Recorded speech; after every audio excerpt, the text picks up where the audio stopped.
Bixie Exchange is a safe, easy-to-use, U.S.-compliant exchange. Because cryptocurrency is such a young industry, there's still a real lack of transparency. So we are actually using Dragonchain's technology to help solve these transparency issues. Bixie partnered with Dragonchain to take advantage of their anti-fraud and transparency systems. So using Dragonchain's technology, we're actually able to use provably fair tech to verify that our order books and trades and executions are all very transparent to our users. This alone makes Bixie the only provably fair exchange in the entire world. I have more than 20 years experience doing large, technically complex projects. One of the things that I was really pleased with in working with Dragonchain is that it allowed us to do the integration with their technology very quickly. That's what makes Dragonchain and this a perfect partnership. All right, everyone. Welcome to the 11th episode of the World Blockchain Roundtable. Today, today we have Greg from Rivet, we have Ross from Global Crypto Press, we have Bay from Bixie Exchange, we have Zach from Mintable, we have Sean, creator and entrepreneur, and I'm Joe, architect, founder of Dragonchain. And this week, we have 6 people on, and we actually have half of everyone on is from Kansas. So there you go. All right, quick update on and I'll let you guys decide who that is. I don't know if everybody knows. Let's see here. We have an update on last week's episode. So we had total views of more than 3,000. We round it down. So every host from last week will get 400 layer ownership tokens. Greg, Sam, Orrin, Sean, and me. Each topic contributor from last week will get 166 layer ownership tokens. That's Ananda, Jacob Wayne, and Vesna Vulovic. So these ownership tokens come with perpetual passive income, free edits, and future governance votes. So let's get to the topics. And let's see here. First up, I guess we're going to refresh, make sure they are all in order. And by the way, I did go through a whole bunch of energy in to every single question evenly. First up, Angel Breaker. I don't know, somebody, if you guys can mute somebody. I'm getting background. I don't know if you guys are hearing it or not. You guys hear that? Anyway, can blockchains handle the right to be forgotten from Angel Breaker? Who has something to offer on that?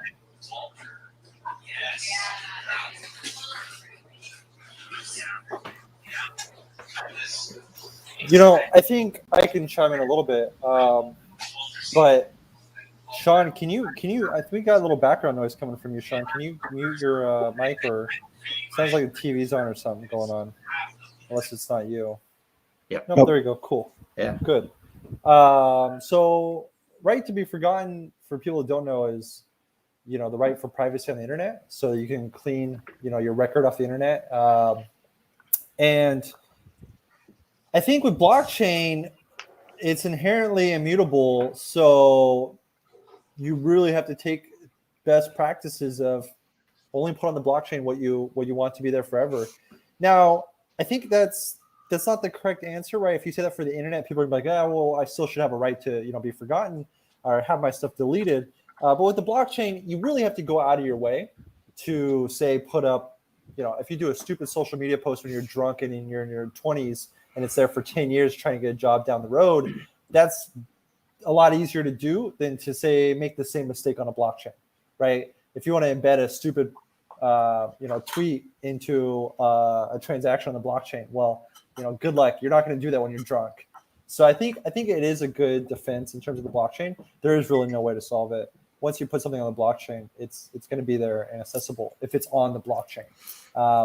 So there's not much you can do to force the technology to go around, human nature, right? It's built for one thing. Yeah, that's what I was thinking too. That's that's not here. You know, there's so much else throughout the world that's fine for. but it's been the cause of a lot of evil. So that we don't want that here, man. This is blockchain is made this way so that it can't be forgotten, so that it can't be changed. That's why you can always rewrite history if you have enough power, if you have enough control over information. You can write out of existence, but that's not here. I actually think there might be a way to do this in the context of individual creators, right? Like, there are concepts like selectively providing identity. If you have identity that users control and can manage through their own keys, right? So you don't necessarily have to have platforms get all your data, or you can do things like, make blockchain entries to content on IPFS that can help obfuscate it. There are ways that people can engineer for maximizing that, sort of that right to be private while still having a digital space, such that it's not so much right to be forgotten as it is a marketplace of opportunities to manage identity more than just handing over a big chunk of your information to everybody, right? So it's not about erasing what mistakes you made. It's about not making those mistakes in the first place. And I think it's on creators to build those experiences for people. Well, I think that's kind of more of an offshoot of the tree of crypto. I mean, this person was asking about erasing something, about forgetting something. And just like with sovereignty over your money, you have responsibilities that you wouldn't have with someone else holding your hand and controlling everything. So what you're talking about is basically taking more responsibility for the information that you put out there, because you can't wipe it away.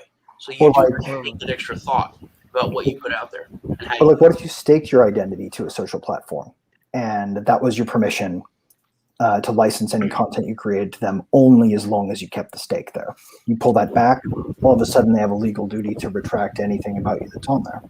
Well, I mean, if it's programmatic. But that's not on the blockchain, though. The question's specifically referring to the blockchain. And so if on a platform, it makes a lot of sense. Right. I get that. I'm talking about like, not necessarily designing platforms that, people are going to be saying things ad hoc, such that content gets committed to the chain, right? Well, what if it's not about content creation, but it's instead that I participated in something that is unsavory? Maybe I used one of the gambling dApps and it's connected to my wallet, or maybe I invested in Shiba coin, right? And I don't want people to know that. And so then the question comes like, do you have the right to have that erased? And the answer is no. No, you don't. It's not. That's true. That's true. Right? Well, you have the opportunity. That's not tied to identity either. If you invested in a coin, I mean, at least theoretically, any tie to identity would be, Tell that to Coinbase. I know, but if Coinbase were offering stuff in Europe, they'd have to be able to do it, but it's not on chain, right? So the connection to an identity is not on chain in that case.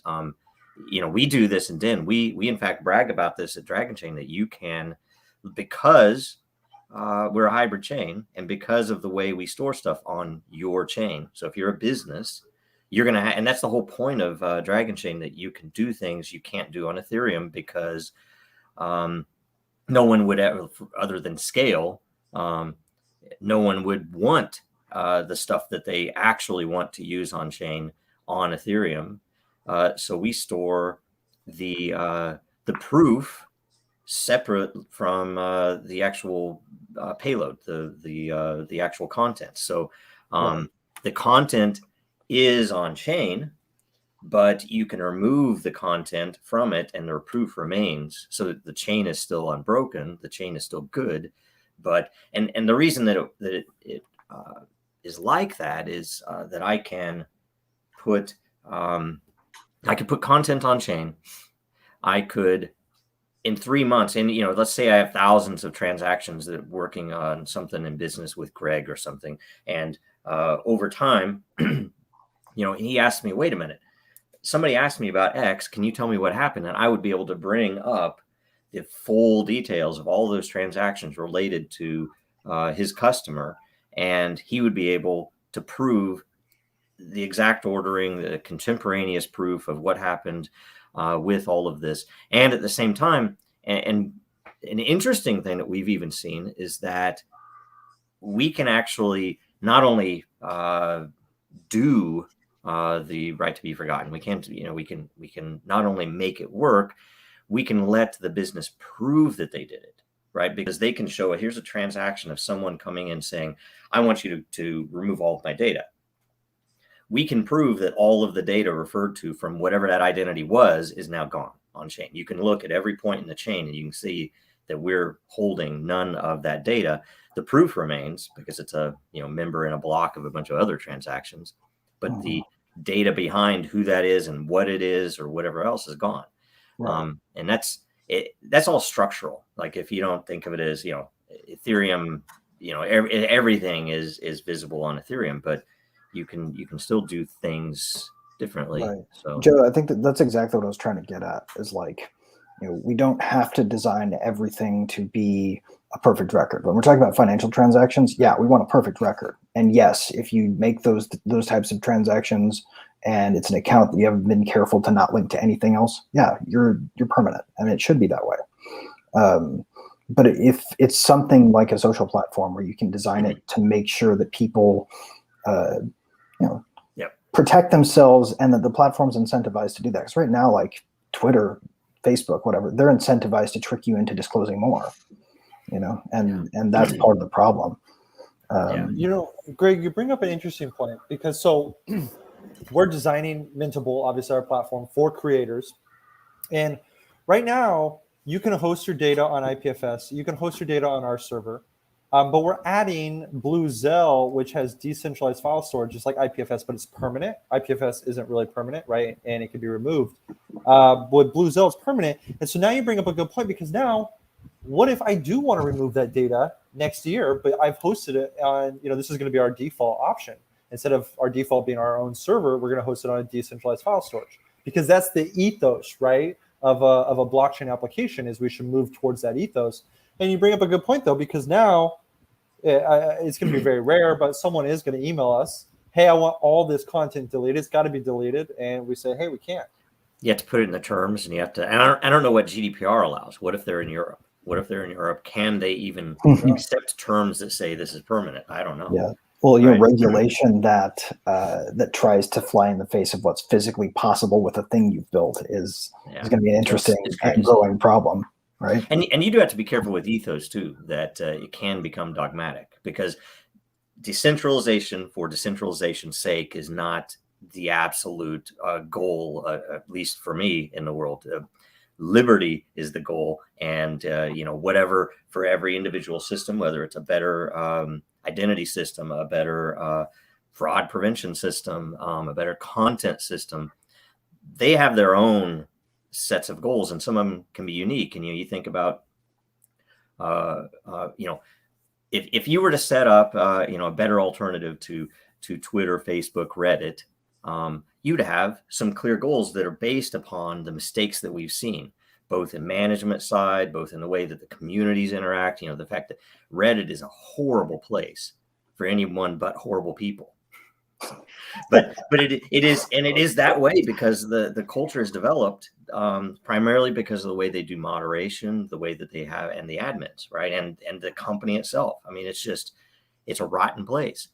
Twitter, a little better, right? Facebook is kind of nasty for different reasons, and you think about all those, and so you come up with, okay, we should try to avoid this, we should try to avoid that, we should try to be flexible, but we should try to also build in future proof.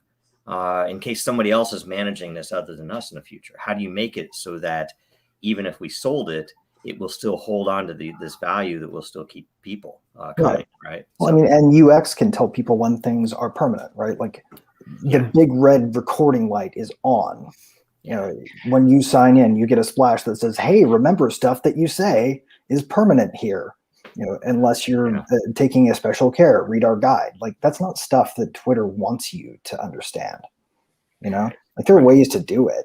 I think that's tough, Joe. I think that's tough. I think there's not going to be one platform that fits everyone. right? There's going to be so many different things. Like some people want the ability to edit tweets, right? And then other people are like, no, I want it immutable from that sense, right? You can still delete it, right? But like what you said, right, can't be changed. And then on Facebook, you have this false information being pushed, right? There's a whole agenda on there. And then I got people, my mom loves it, right? And she's calling me up and she's saying, there's satellites in the vaccine. I'm like, Mom, okay, we need to get off the conspiracy theory tinfoil hat here, right? So it's like, but she loves Facebook, right? And that's how she can connect with all the people around. And like, I don't even use it, right? So I think a one platform fits all narrative is going to be really tough, right? I think we can learn from the mistakes of platforms, but I don't know if. Do you guys have any opinions on federation for social platforms? Is that something you guys have thought about a whole lot? Oh yeah, we designed that into the model for DIN because we knew there were cases where someone might be in some country that they otherwise wouldn't be able to even use the system. So we have. We don't know all of the answers to everything yet, but there are areas where you can provide fully decentralized hosting of content from one community, still embedded into the whole system, and depending upon the controls and everything else that they might or might not participate in the economy, but they can still be there and use the platform, right? And I don't know, federation is good. I mean, I even like to even think of decentralization as something that isn't necessarily centered on a decentralized smart contract. I mean, decentralization and the actors is probably more valuable, in my opinion. You want as many people as possible, of course, but if you're doing decentralized governance, it's decentralized with the people who are actually voting. So right. Well, imagine this, like a federated server system that says or federated backend that says, I'm going to point to this federated platform or this aspect of the federated platform that says everything we say on here is going to get recorded hard. But you can also select to be on a different server that's less, we're going to record that you said something with time, but the content itself is going to be hosted in a way that you can expunge. Or maybe it's totally not going to be recorded, and you could select to go into those different zones relatively easily. You can imagine connecting to different protocols. A little bit off topic, Joe, but going off your point, I think it was really bullish that China shut down Bitcoin and then miners got dispersed, right? Because there was really kind of a centralization of miners in China, and going off your point of things being decentralized and that being almost more important, right? Where the governance lies in that area. Anyway, that's kind of a tangent. Right. Yeah, because I thought the whole thing with Satoshi was supposed to be one CPU, one vote, right? As close as he could probably consider to get successfully to one person, one vote. That's generally what he was after, but that it was always an issue when you have these huge data centers, particularly in certain places of the world. That was always a huge danger. So I totally agree. It's great that they are putting out. Hopefully we don't get that those pieces added to our that infrastructure bill. Hopefully they get those yanked. But all right, yeah, because that was at least good. And that is, by the way, why I like alternative mining algorithms. That the more we treat all of these chains as competition, the more you realize that maximalism is not what we should have, because you need variety. We do not know what holes there are, even planned holes within Bitcoin. Who knows? We don't know. And, they could wait until it hits 100K and all the laser eyes come off of Twitter, and then, then they do whatever they want to do. And wouldn't you want other algorithms to be at play at, when that happens? So at least we still have, multiple projects that are running. Oh yeah. Well, I mean, you watch how fast things changed just over the last year, 2 years. Things that we thought would never happen. Overt calls for censorship that people cheer on as loudly as they can. Not some, and some people who had potentially, at least I would say good intentions by suggesting something that I personally would disagree with, but maybe you could make sense if you've got a certain perspective on it. There are things that can rapidly happen with tech, and to ossify it is a terrible idea. Yeah. Okay. Anybody else have anything on that? I mean, GDPR. I'll add something real quick. Privacy. Good. You don't have that right. It doesn't exist. Right now, the idea that you have something on the internet and it is now removed is nothing but an illusion. Let me tell you, there are multiple private entities and pretty much every intelligence agency that has, non-third world country is absolutely archiving everything that goes online. These people will pull it up if they want to use it against you at any point in your life. So I don't know, how much do we need to accommodate people's illusion for their comfort? Not at all. Right. That's it. It's a damn good point, Ross. Thank you for putting that in there. It is something to be said. Thank you for saying that. Yeah, great point. I prefer, by the way, the Linux and Unix methods over the Windows methods, where if I delete something, freaking delete it. I don't want it in a recycle bin that I then have to. I don't want to delete stuff 3 times. It's like, are you sure? Yes. Now I have to go in a same thing. Are you sure? In a recycle bin, it doesn't make any sense. On Linux, you delete something, it's gone. The flip side of that is it makes you think ahead of time. If the more safety features you plug in, which is what GDPR is, the harder it is for people to realize they need to control themselves, right? It's like, don't post stuff online, right? Anyway. Yeah, I mean, there is a layer of illusion to all of this, right? Yeah. Ultimately, And I mean, I hate it.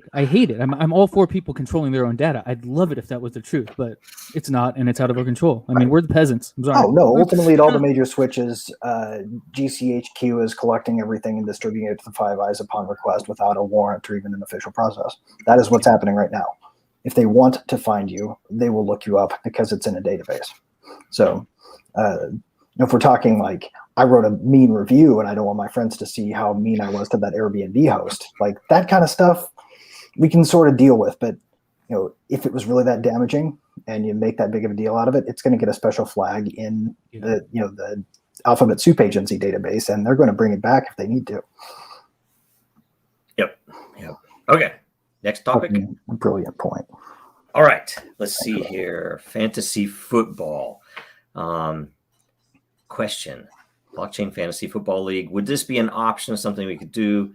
People could pay league fees on blockchain, and maybe technology could incentivize people throughout the season. Any thoughts on this? This doesn't exist. I don't know. I've never played either, but it sounds like this should exist already. Okay, sure. Yeah, it does. There's quite a few different fantasy football, NFT projects out there. There's on different blockchains, on Ethereum, on Polygon, on Zilliqa. There's even non-NFT versions where you just use crypto instead of fiat. And then there's multi-billion-dollar companies that are looking into doing blockchain versions. So yeah, it's one of those games. So this seems to me like something where the best option prevails. Like, if the NFT option and the blockchain option, kind of like Axie Infinity, right? If it's a good solution and it works and people are using it, right, then okay, great. But ESPN and the app has everything I need right in it. So it's like, if a better version comes out, then I'll make the switch when it makes sense. But I don't know. It's kind of, that's why capitalism exists, right? So the best option can rise to the top. Yep. Yeah. Yep. I don't know if I have much more insight than that. I like the idea of that, using NFTs. So I guess the answer would be yes to the question. Yes, it is possible it exists. But the NFTs gives a better it's an individual that you're buying, selling, trading to build a team. That seems a lot smarter. It seems like you would really, you own the player more than the platform owns the player, I would say. But what Bay's saying is basically introducing blockchain solves no problem that currently exists. Right? It does. It does. I think where you actually have ownership instead of the platform having ownership if you use NFTs. It does solve that. You can do some neat stuff with it too. Yeah, and if you tied it to collectibles, I mean, if you had a card, which is what the NFT would be, and if it had controlled scarcity, because cards in the physical world, who knows how many there are, especially when they first produce them. Who knows even after they become collectibles or high valued collectibles, nobody really knows how many are out there. This would solve that. You would also have the ability to tie that into the well, in my opinion, it would drive engagement, because you would have the ability for people to make the bet on which of these players are going to perform this season. You could use those stats that you would never have in our current world, because there'd be real scarcity. Also, it brings a considerable whole new valuation to it, because you can play your fantasy football league, and that's it. At the end of the year, you're done. How did you do? I did okay. I did good. I did great. But if you utilize NFTs, then that, like Joe said, that becomes like a card. So you could own a 2020 Wentz card, versus like a 2018. So you could pick a guy for your league or for your team, and that's like the most incredible year he had. All of a sudden, he's the greatest player ever, and you have that year NFT. That's when he broke out. So it becomes super, super valuable, because there's only one of it. There's only one of it, and you own it. Yeah, I mean, and there's kind of a moment of, digital photos don't feel like regular photos, right? If you've ever been in a place where someone pulled out a Polaroid camera randomly and they take a shot of it, and a few people can take home, an actual Polaroid photograph of the event, and you still find that later, that it carries some significance. And I think that's something that immutability can add to, to shared social experiences. Some memorialization that a thing happened beyond just like, oh, did I delete that photo by accident? You can always at least go and recover it, assuming that it's not a situation where, someone's trying to, hide it or make it hard to get at, right? Like if it's obviously designed to snapshot a moment in time. And there is something to be said to the complexity of licensing in an actual modern professional sport, that if you're doing it directly on Ethereum and you're not tied in, then the player's getting nothing out of it. Is that right? I don't know.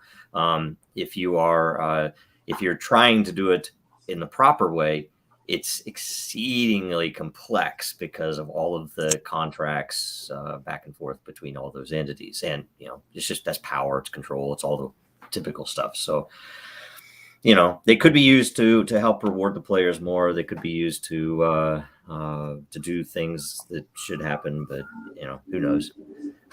Yeah. A lot of interesting things that could go on. So. There's a lot of unique models that you can introduce with NFTs in fantasy football or fantasy sports, and this is definitely somewhere that you're going to see mainstream adoption. Look, out of all the people here, how many of us have played fantasy football or fantasy sports? Right? I think two. Right. I would assume two. Yeah, two. Yeah. Whatever. Oh, yeah. That was a big thing back in the early 2000s, man. Got a trip coming up. We're also nerds, right? We're all nerds here, so we're probably not the right demographic for this, but I assume we're all nerds because we're in blockchain. But it's a pretty big activity with millions of people globally that are playing it across different platforms. And so next year you'll see a major platform roll out NFTs on fantasy sports, do a big partnership probably with some team, and you're going to see millions of people utilizing it. And they probably won't. It'll be centralized, right? There will be custodial, and they probably won't know much about the blockchain, but they'll be using it in some way, shape, or form. Right? Oh, yeah. And so they have rolled out, and they're so huge that literally there's not a lot of centralized companies that can handle them. Like Chili's is soccer or European football. Then there's Veve. They have, I think, NHL and NFL. No, I'm not talking about NFT companies. Yeah, I'm talking about like the traditional fantasy football companies that you can go play right now with like your credit card, your bank transfer, or whatever. Okay. Like those companies will be utilizing NFTs. We tried to talk ESPN into doing it because they were 3 floors below our floor. They were, part of Disney, right? So we tried to get them to consider it back in like 15, 16, but we really didn't get enough. I don't know if they didn't have the interest. Like you say, they were already doing stuff. They were already having issues with what they were doing. So, and they had competition themselves, right? It was quite there's a lot of competition in that world. So here's an idea. What if you could actually use it to make it more structurally sound and more efficient and easy to manage? Like fantasy football, at least for American football, right, is a kind of a pain in the butt because you have to pay attention to what's going on and record what happens, and you have different sources of information for different stats, whatever, that kind of conflict. What if there was an official tracking that was something like an NFT thing, where every player had their own NFT, every team had their own, collection, and players could buy or instead of everybody writing down who they are, you buy some fractional ownership in your official version, and that through some kind of DAO mechanism, like what we're seeing. I don't know if you guys have seen what was happening with Party DAO or Party Bid. They literally just bid up a CryptoPunk to 1.5 million, I think, and won it on an auction for for one of those CryptoPunks. And they did this with the technique that allowed them to join a party and bid together after pooling it, and then claim it. And as soon as they won, they got fractional interest in it. I watched this happen last night. It was pretty nuts. That's cool. The SEC has ruled on fractional ownership of NFTs already, and that's considered a security. And maybe. But it's supposedly it's a basket. It is the opposite of what he's talking about. Supposedly what they ruled on is a basket, an NFT that holds a basket of other things. Right. This wasn't recent. This was about 4 months, 5 months ago. Yeah, that's what I'm talking about. It was the opposite of what he's talking about. He's talking this is about like a splitting an decentralized NFT protocol to like grab it and then split up ownership so everybody can team buy it in a way that's recorded in a team way. What they ruled against was saying an NFT can hold a basket of other things, because we had both things on our radar, but we actually had a proposal out a year and a half ago to do that, and we were told it was way too risky. We didn't do it. We do split NFT. We do split a ownership in something into millions of NFTs. That's what DIN does, right? And it isn't, because each one is still an individual thing that is mappable to one thing. So it's it's weird. What their position is, and it's the same with like traditional art as well. If you buy fractionalized ownership of a Van Gogh or a Picasso, and maybe you have a certificate that shows that you have 1% of the painting or whatever, that's considered a security. It's fractionalized ownership. If you take a yacht and you make 100 NFTs and you offer these 100 NFTs to 100 people as timeshares for your yacht, that's considered, depending if you do it a timeshare or ownership. If it's ownership, it's considered a security under the SEC.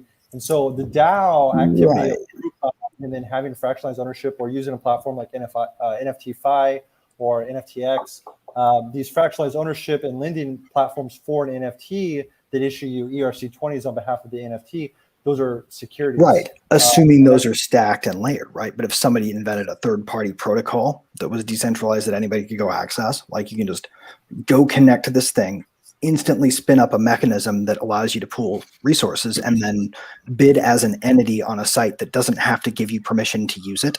You've got this decentralized middleman that was voluntarily engaged in only by the people who put money towards it. There's actually no seller at that point. As long as they're just owning this thing. Well, I mean, as long as they're just holding this thing, there's a very good legal argument. Like, it's not. I mean, you can say that, right? You can say that was the ruling, but it's not. It's not set like that. It's a very fact-based, individualistic type of determination when you actually are regulating by a case-by-case basis. I think maybe the outcome would be different in this case because these people are actually doing it because they want the thing, as opposed to, I mean, just like the Howey test, right? It wasn't about that they were selling fractionalized ownership of trees. Yeah, it's the thing. They weren't ever selling fractional ownership. They were bidding on something together. Yeah, up afterwards. I think that's very different. Yeah. I mean, and the fact that it happens atomically and there's no platform trying to sell anybody anything. Well, so it doesn't matter about the platform because I can use a DAO to invest in a security as an American, but still be violating the Securities Act, right? If I'm not an accredited investor. Right, but they're not going to punish right, and that's understandable, right? And the SEC is not going to go after this CryptoPunk and this DAO. I just thought it was it's something that I bring up every time I hear fractionalized ownership because a lot of people don't realize that regardless of it being on crypto and blockchain, fractionalized ownership is still regulated as a security.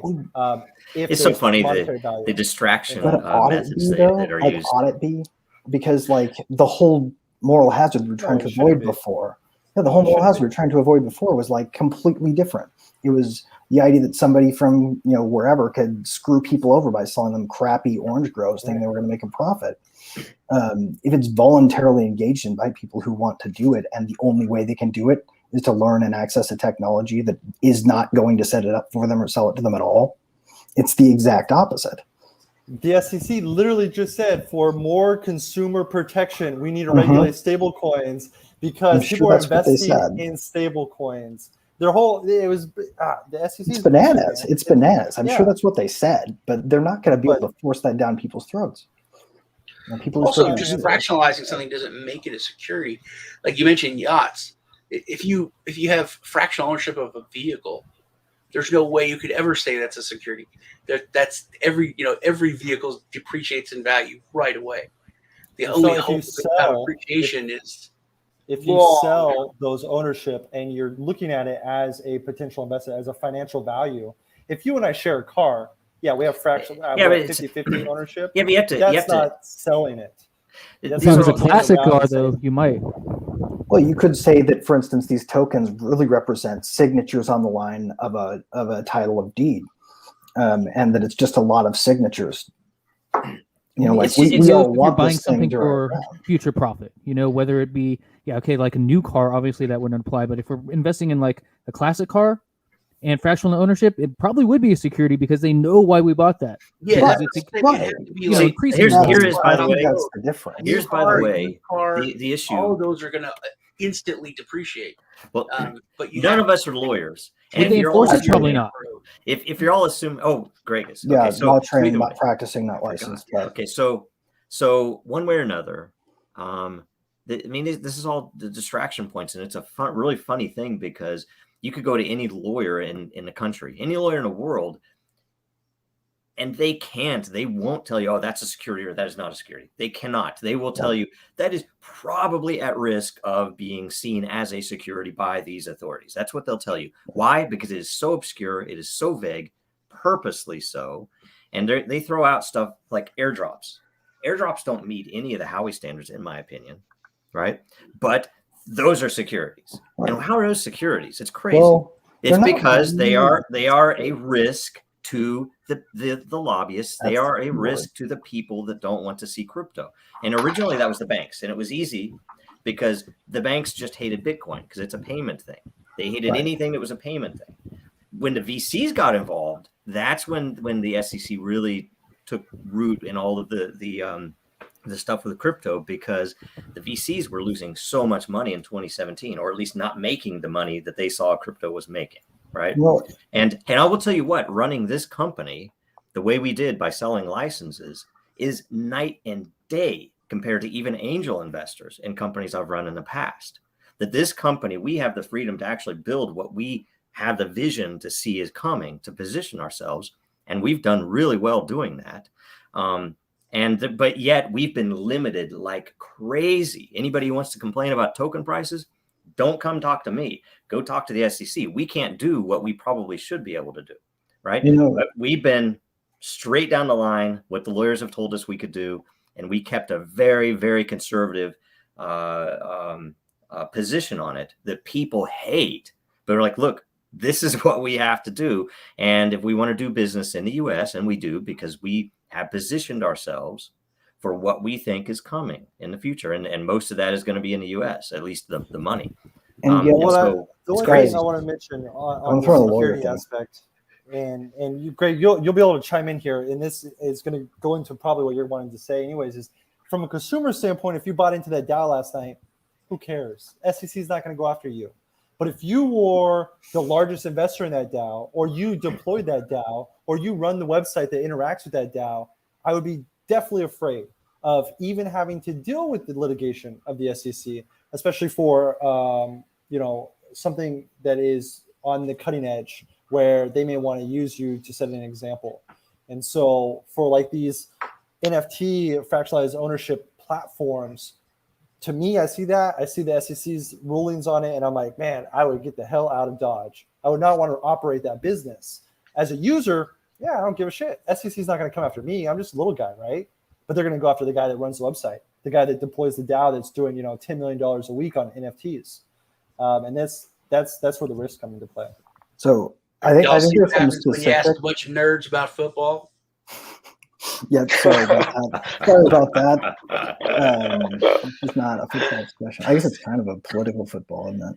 But what I was going to say is, like, any lawyer anywhere can do two things. They can take on a risk perspective for their client, one, and they can advise adversarially for a standpoint, right? So I can sit here and I can tell you what I think personally, if I were representing myself for my own beliefs, or I could turn around and I could tell you what I think in terms of what I suspect your level of risk tolerance is based on what your outcomes you're seeking are. If you're a business doing something else, like, yeah, more risk averse. If you're, the Bush administration looking to see if you can get away with what they called enhanced interrogation techniques, then maybe your legal advisor will tell you, I think we can justify this.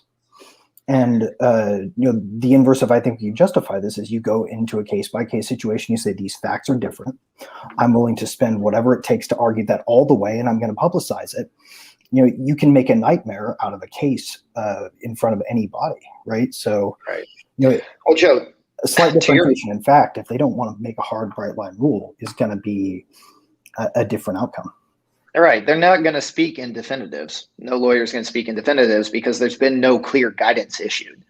Right. Like, ideally, the CFTC regulates these as commodities, and we don't have lawyers, that are from the SEC regulating all of this, right? So it's no one's going to speak in definitives because they don't know, right? Yeah. I think that's what we're hoping for, that clear guidance will come out, but it seems like it's like teetering on, obviously, him not wanting to make a decision, and regulation has been historically done up until this point through enforcement and not through actual precedent or different not things. Consistent right? enforcement either. I mean, even that's almost irrelevant because you Right. can't tell. Right. They will let somebody get away with the same thing that they busted another person for. It's insane. They let BitConnect go for how many years? I mean, it's like how that was the most obvious thing anybody would have known. Okay, you guys should make an example out of BitConnect. Uh-huh. What? It just How's Ether happened? not a security? I'm sorry, but it fits. I'm sorry, it does. They did an initial coin offering, man. They did it. It would be really, really fucking hard to figure out who needs to pay the penalty. I guess that would be the problem. And that's the other thing. Like Hester Pierce was suggesting having a grace period, right? What is it not sufficiently decentralized at this point? Right? Is it not? Is the Ethereum network, is the entire most of the crypto ecosystem built on top of Ethereum?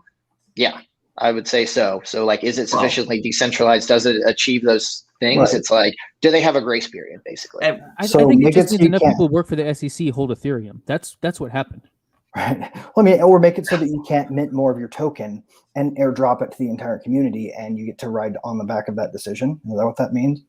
Make sure to give away 60+% of your value in a way that you can never get it back, and your project gets the same status.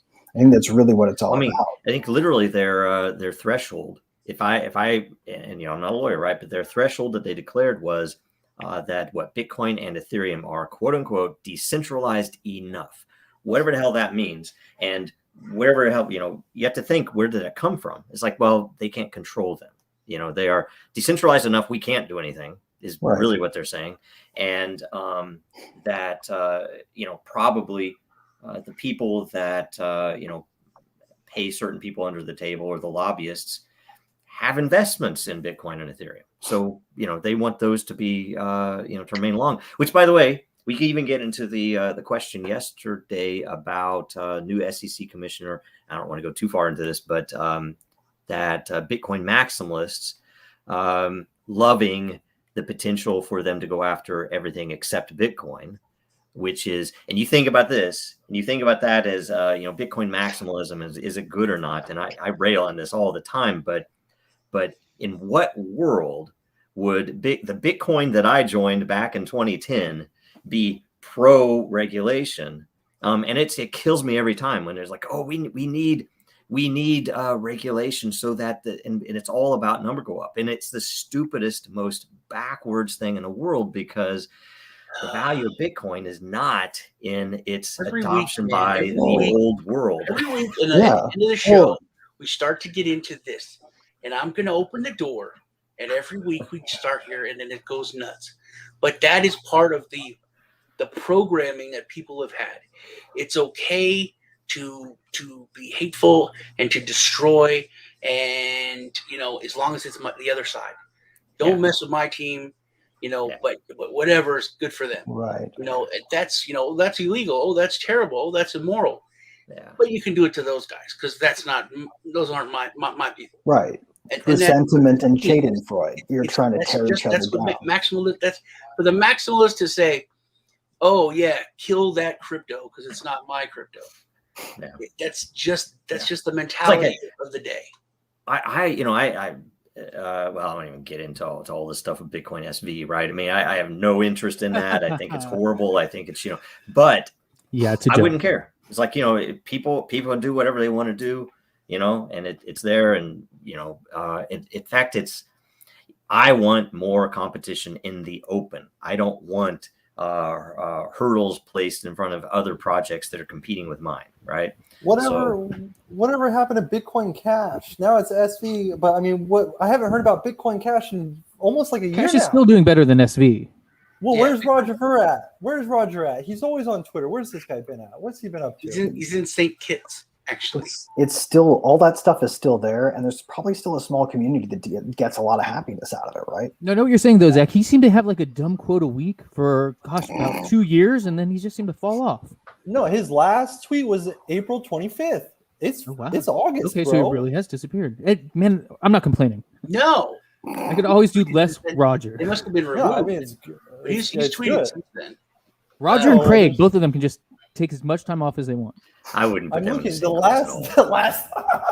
last tweet from April 25th. Security laws are outdated. Needing a license to issue security in 2021 is just as dumb as needing a license to set up a website in 2001.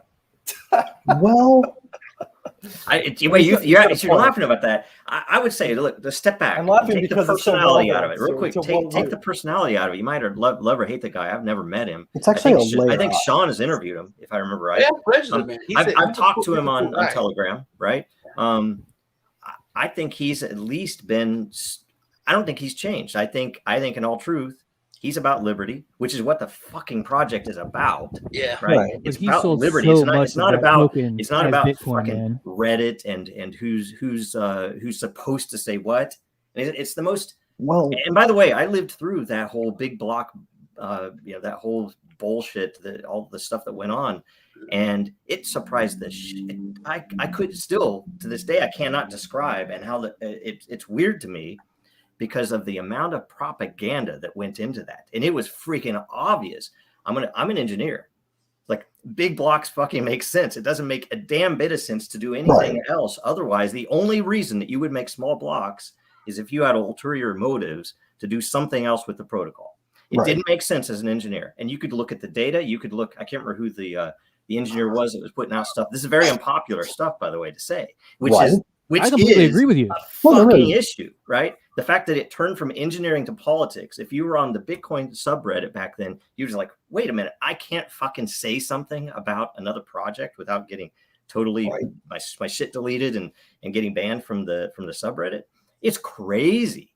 Roger Block absolutely and makes the fact sense. that the Roger Ver is such it's bizarre to me. No, where he went wrong. Listen, man, where he went wrong is if there was such a long period of time where if you went to Bitcoin.com, which he owns, you would be very confused as a noob as to what you were purchasing. And he sold a lot of Bitcoin Cash from people thinking they were buying the original Bitcoin. Mm-hmm. Yeah, and that did a lot of damage. I mean, people spent a lot of money on that. And I think that, but I think it was. I don't think it was and I told him that he's like his own enemy because I used to not like the guy back in when he was like flicking off the camera. But I listened to him, and I was like, man, what an asshole. But I was like, wait, what did he say? And everything he said was, I believe in freedom. I believe in liberty. I want people to be able to transact and not. But he said it like a dick. You know what I mean? So it's like if you watch the Dave Rubin what the interview words with were, him. I was like, actually, I agree with that. When he talks politics, he makes a lot of sense. He really does. Yeah. Yeah, He's an extremist. Well, he's an extremist, and that's what it comes down to. But if you fell for a scam at Bitcoin.com, you now have Yeah, you 25% of what you put in, and if you actually bought the coin you meant to buy, you would have 500 times profit at this point. My question That's is why how are SEC? Well, here's the thing. I bought a shit ton of Bitcoin, and if it had big blocks, and they would on the wrong work. thing. It's not that we don't need rules. We need the rules to focus on the technology as it stands, not the technology it was as it was in 1930 when Pecora was looking for witches on behalf of a Democratic Party who at the time was particularly favorable of that getting dragged out. Right, like telephone lines and Sunday papers are not the problem now. We need regulation to focus on the real harms, not whether or not we can shoehorn this regulation of yesterday. But if we're talking, and what it literally is about, the actual vision of the project as a payment system, a decentralized cash system that it was supposed to be, and it's been migrated away from that. And I do believe the Bitcoin that I have bought is worth radically less than it should be because of the fork and because it can't do what it was supposed to do. And you can say Lightning is like, there are some solutions, but if Lightning is not as ideal as a solution as just having it do what it was supposed to do in the first place. I don't want to have to go through some separate. Also, I've said this a million times. You guys are too nice and way too smart to people that say you could run a Lightning node. No, you can't. Right. No, you can't. There's people that don't know what the address bar is. Right. They don't. That's the Google search. When they want to go to a website, they type it in the address bar, and then if they don't put a .com or something, then it brings up on Google a search. Right. People don't know so much, and you guys are nice enough to think that people know more than they do. But man, I've worked tech support for Microsoft, and it is. I had a woman who I said, you have to start a new email address. She was like, no, and her husband got on the phone, starts cussing at me. He said, this computer costs us $1,500. I was like, yes, I understand. We just need to start a new email address because this email address is no good. And he goes, no, I'm not buying a new computer. Sean, address per computer. Yeah. Let me be mean for a second. Then you could only have one address per computer. That's what he thought was like buying a house. And I had to explain it. There's people out there like that. So when you talk about running a Lightning node and it's easy, or people, you guys don't that, but people say that. It's not a Lightning node, but how about just a transaction? Purpose. I think what I'm trying to get across here that I'm not sure I'm getting is yes, there are things you can do that are bad.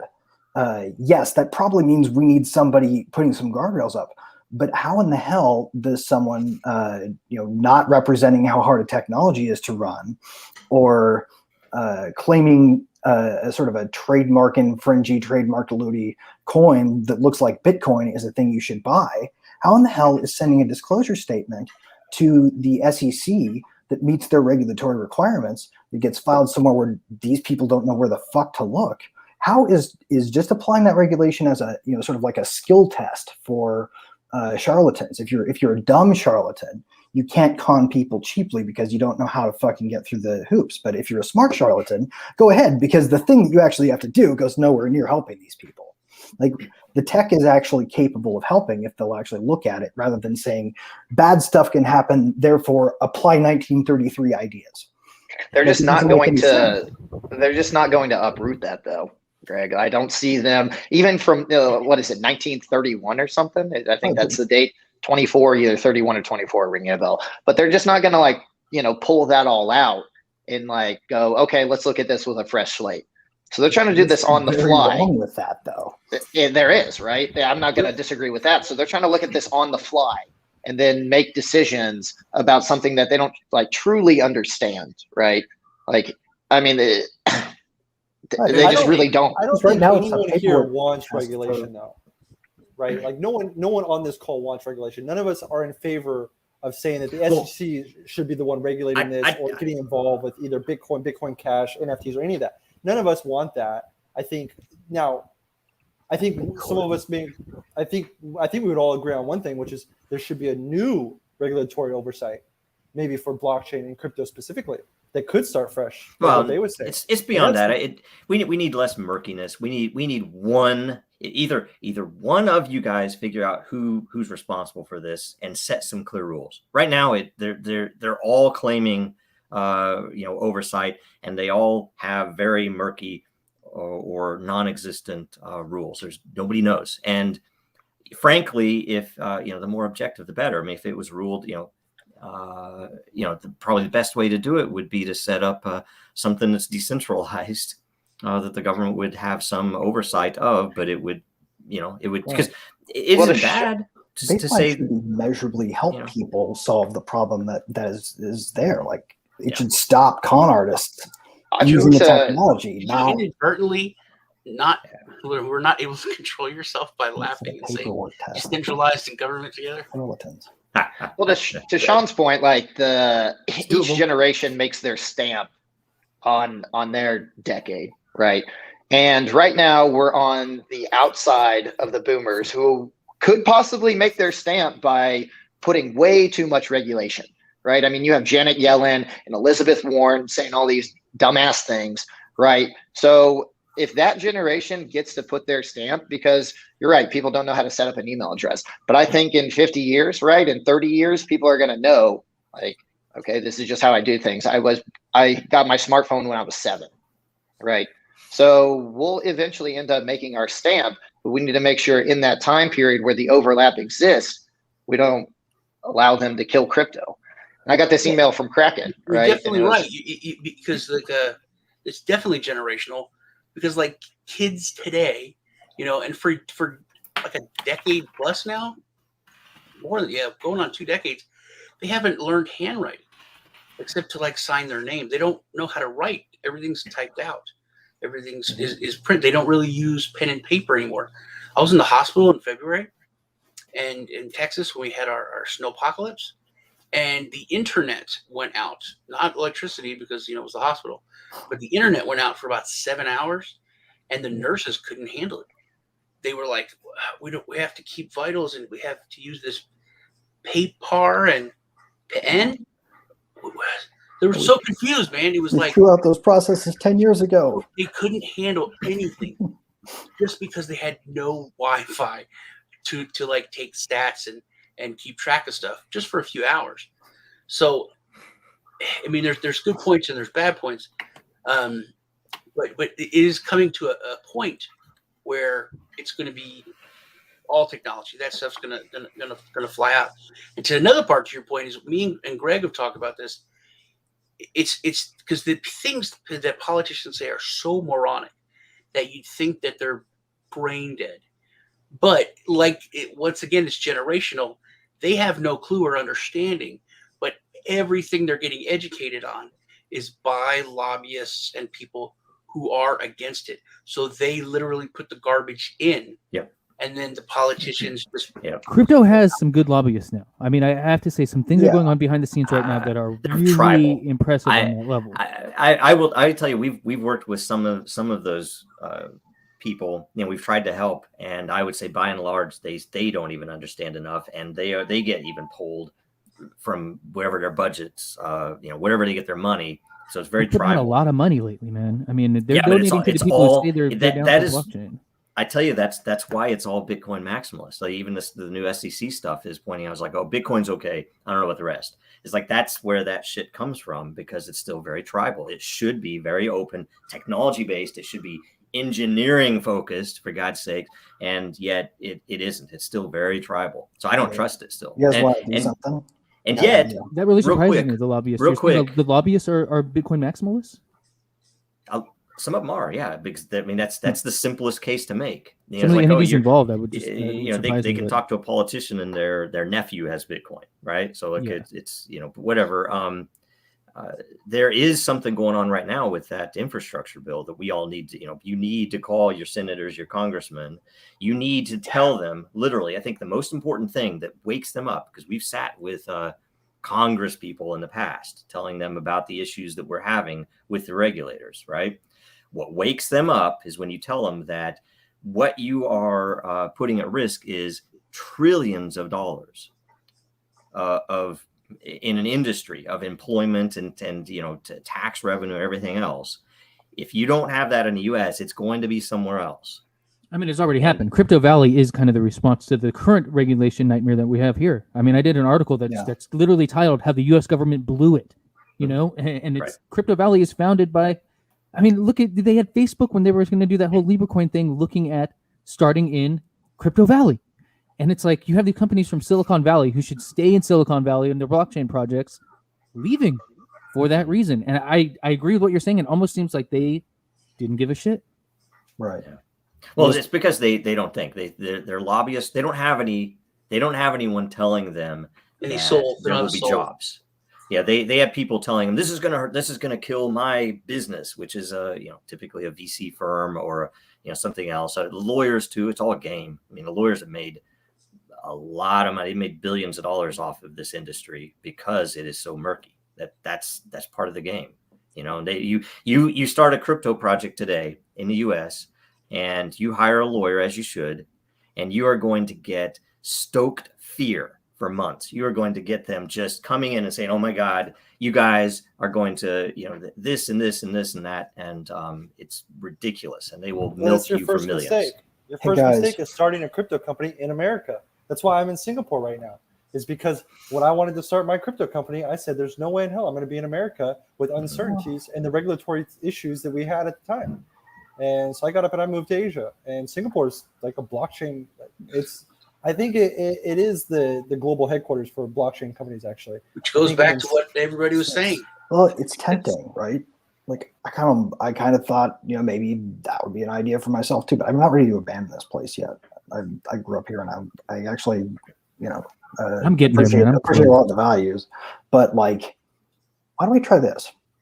Why don't we do something about this? You guys want to set up a DAO in Wyoming that just hires lobbyists, and then we just get as many fucking people to throw tokens in as possible, mass it together, and then the lobbyist argument is, look at this mess that I have to represent.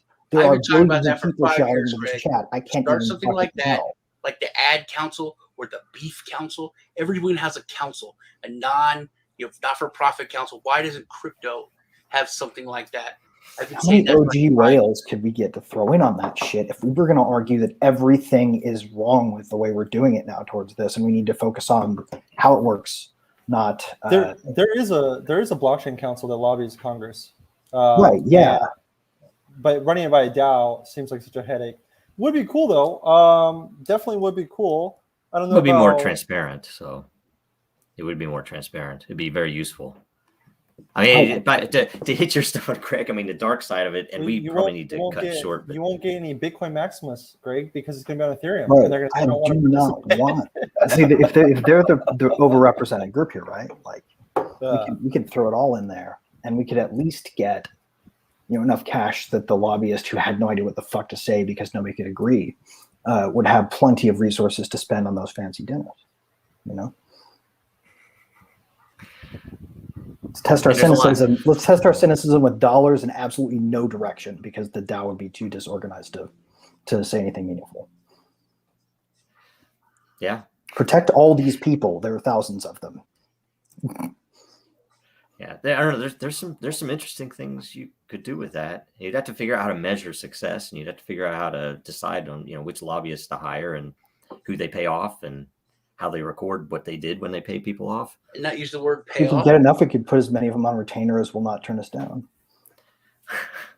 I don't know. That's interesting. All right, are you guys? Sorry, this was probably the nerds in football. That's what we get, right? So that was the football question, wasn't it?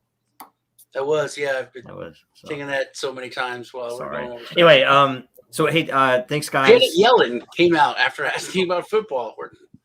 Janet Yellen. All right. Right on. Okay. Happened before. You saw it So, here, folks. does anyone have anything coming up in the next week or two, or anything that they want to let everybody know about before we sign Greg's off? starting a DAO for lobbyists. So everyone go throw in some Greg money. wants to start a DAO every other day. I am suggesting an And idea that I am Wyoming. never Always in gonna have Wyoming. before. So, Greg, somebody do should yourself totally a do that. favor. Make a DAO that makes other DAOs. Yeah. So that way you could just do your first DAO, and then everything else will handle itself. That could work. I'll have to think Make a about DAO to that make one. DAOs. Yeah, It's like I want to get a tattoo of a butt of a tattoo on a butt on It's my butt. it's the spaghetti method for finding one, right? Like we're just gonna throw as many out there as we can and see if we can get something to happen. But I don't know. Shotgun. All right. Anybody have anything go? This is your chance to plug. We went over. Sorry, everybody. I didn't mean to. I wanted to cut it short, but If you guys want to build a DAO or anything else on Ethereum and you need an RPC provider, you should totally check out Rivet. We back kind of crazy freedom ideas, as you may be able to tell. Not crazy, but like legitimate ones. So if you don't have it out there in the world, build it, and we'll help you. anybody else? Anything else? Go to Interesting. Social Sean on YouTube. Subscribe, comments. I give away crypto every week. But I'm gonna be on the Rice Crypto tomorrow, or Rice TV now. Tomorrow, and then Saturday on Litecoin Lisa. We're gonna do it's not a crypto thing. We're gonna do a show on grief and stuff. Okay. Which I just lost my nephew about a month ago, and last week my niece was murdered. So What? it's been a rough time. So we're gonna do a special show on Oh no. dealing with that. Man, I'm sorry to hear that. Yeah. Yeah, we just, we just missed Lost Fun Face, which blew my mind yesterday. I'm like, what? I just, someone on Twitter had told me that he was on Discord and, it and that thing were its preferred pronouns were it and that thing. And he always appreciated when I used those pronouns whenever we mentioned him on the show. But who is Funface? I heard about this, and everyone is so grieved. Brilliant and beautiful human being that had an entire run on, I think multiple runs, but at least an entire run on Twitter where his face would always mirror the current market conditions. It was brilliant, and he trolled everybody. And I do think he's trolling souls in heaven now in a better place. But he actually went through this entire period where he was going to delete his account if dragons weren't over a certain price at a certain time, and it didn't happen. And he went away, but I just came back upon him in the past few months, and I just asked him something last week because I wasn't really sure if it was him, right? Because you never know. Somebody disappears from one. How do you make sure it's the same person again, right? But I've messaged myself asking myself for money. Really weird. Yes. Man. Anyway, so we're sad to see that that thing's gone. It's not. I just didn't expect it. So you never expect people in crypto to go away like that. So anyway, okay. So that's it. We'll see you guys next week. Those of you that choose to return, those of you that are on bi-weekly schedules. But if you can, everybody, spread it around, share the episode, especially to your friends who are into fantasy sports. Join us again next week. The more it's shared, the more views, the more ownership tokens everyone will get. We're actually, that's something to note. We're hoping to turn on the layer ownership tokens in the coming week. We think we have everything in place to start doing it regularly instead of doing it once a quarter or whatever we're going to do. So hopefully that happens right away, and you guys will start seeing the matter mining, the passive income from it, and everything else. So anyway, that's it for this week. Thanks a bunch for joining. Cool. It was awesome. Stick around, guys, if you can. Thanks, guys.